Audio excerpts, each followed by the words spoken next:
Start. अध्यक्ष महोदय, आज जो किसान है गन्ना पैदा करता है वह परेशान है कि क्या होगा। पूर्णविराम, हमारा यह व्यापार रहेगा या नहीं रहेगा। विराम, उसका यह व्यापार चलेगा या नहीं चलेगा। पूर्णविराम, एक तरफ तो यह कहा जाता है कि किसानों को गन्ने की ज़्यादा कीमत मिले। विराम, हम किसानों की सहायता करना चाहते हैं और किसानों से हम यह आशा करते हैं कि वे अधिक पैदा करें। विराम, लेकिन दूसरी तरफ किसानों को जो मिलने वाली चीज़ें हैं उन पर नए कर लगाए जाते हैं। विराम, केवल केंद्र सरकार ही नहीं बल्कि राज्य सरकारें भी कर लगाती रहती हैं। विराम, अधिक उपज के लिए किसानों को कुछ चीज़ों की आवश्यकता है, पूर्ति करना बहुत आवश्यक है। विराम, उनको ऐसे साधन चाहिए जिनको वे खेती में उपयोग कर सकें। विराम, पैराग्राफ, हमारे प्रदेश में बड़े बड़े बांध बने हैं और उनमें बिजली पैदा होती है। पूर्णविराम, लेकिन बिजली घर का कहीं पता नहीं है। विराम, बिजली घर यदि बना भी हुआ है तो भी उनको बिजली नहीं मिलती है। विराम, नलकूप पड़े हैं। विराम, लेकिन चालू नहीं किए जा रहे हैं। विराम, जहाँ पर बिजली पहुँची भी है वहाँ के जो किसान हैं वे भी दर दर की ठोकरें खाते फिरते हैं लेकिन उनको बिजली नहीं मिलती है। विराम, बेचारे किसी तरह से कर्ज लेकर डीजल पंप खरीदते हैं और उससे वे काम चला रहे हैं। विराम, लेकिन अब सरकार ने डीजल तेल पर भी कर बढ़ा दिया है। विराम, इसका नतीजा यह होगा कि उनके पंप पड़े रह जाएंगे। विराम, फिर आपको कहाँ से अन्न मिलेगा।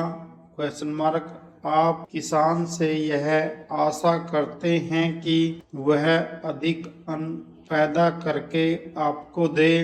विराम, उपज बढ़ावे, लेकिन जो साधन हैं उन पर आप कर लगाते जा रहे हैं। विराम, किसान पर आप इतना बोझ डालते जा रहे हैं कि उनके प्रयोग को ही वह भूल जाएगा। पूर्णविराम, पैराग्राफ, खाद की भी बात की जाती है। विराम, आप कारखाने भी खोलना चाहते हैं। दुनिया के जो बड़े बड़े देश हैं उनको आप निवेदन कर रहे हैं कि यहाँ आकर वे खाद के कारखाने खोलें और खाद पैदा करें। विराम, क्या खाद आप इसलिए पैदा करना चाहते हैं कि किसान उसको ले जाए और उसकी फसल भस्म हो जाए। क्वेश्चन मार्क, कारण यह है कि उसको समय पर पानी भी मिलेगा नहीं। विराम, अगर पानी नहीं मिलेगा तो खाद किस काम आएगा।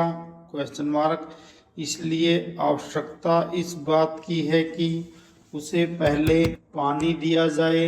पूर्णविराम, अध्यक्ष महोदय, मैं आज एक ऐसे विषय पर बोलने जा रहा हूँ जो देश के सामने एक बहुत बड़ी समस्या बना हुआ है। विराम, आजकल कृषि पर बहस चल रही है।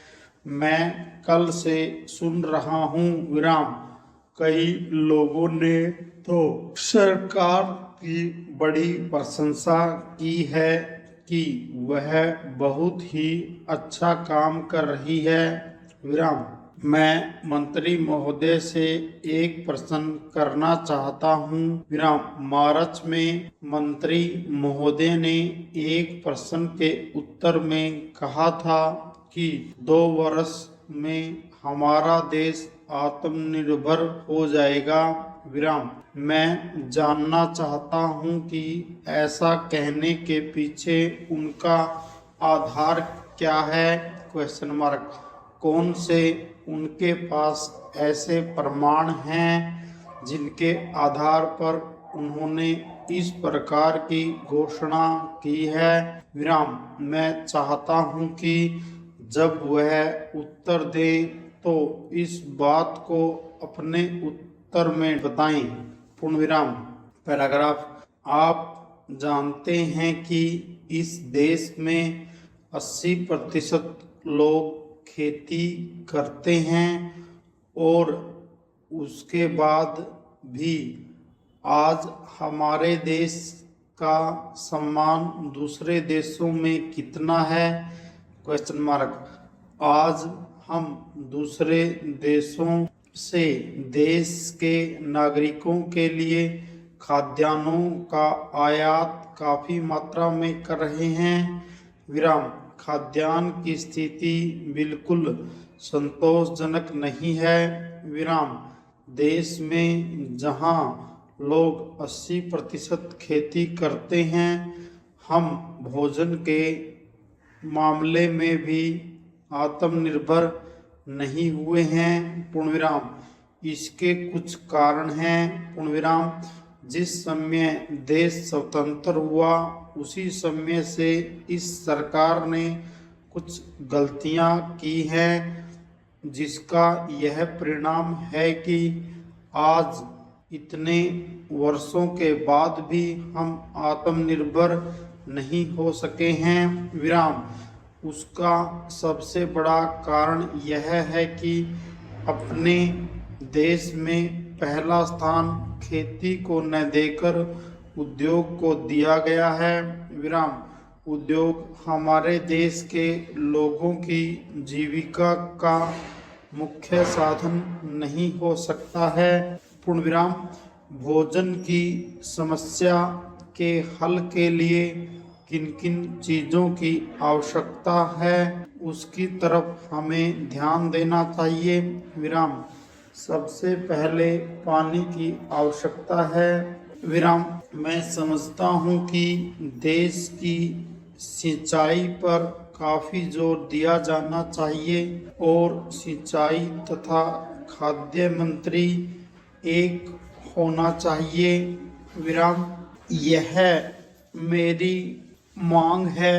पूर्ण विराम। पानी के बाद खेती के लिए खाद भी आवश्यक है। विराम।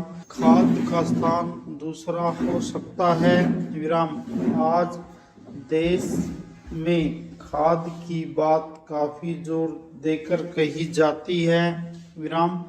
यह कहा जाता है कि उपज को बढ़ाने के लिए खाद की आवश्यकता है। विराम। बिना खाद के उपज नहीं बढ़ सकती। विराम। किंतु खाद कहाँ तक उपज को बढ़ा सकेगी, यह भी देखने और सोचने की ही बात है। विराम। इस और एक समन्वयक नीति चाहिए। विराम।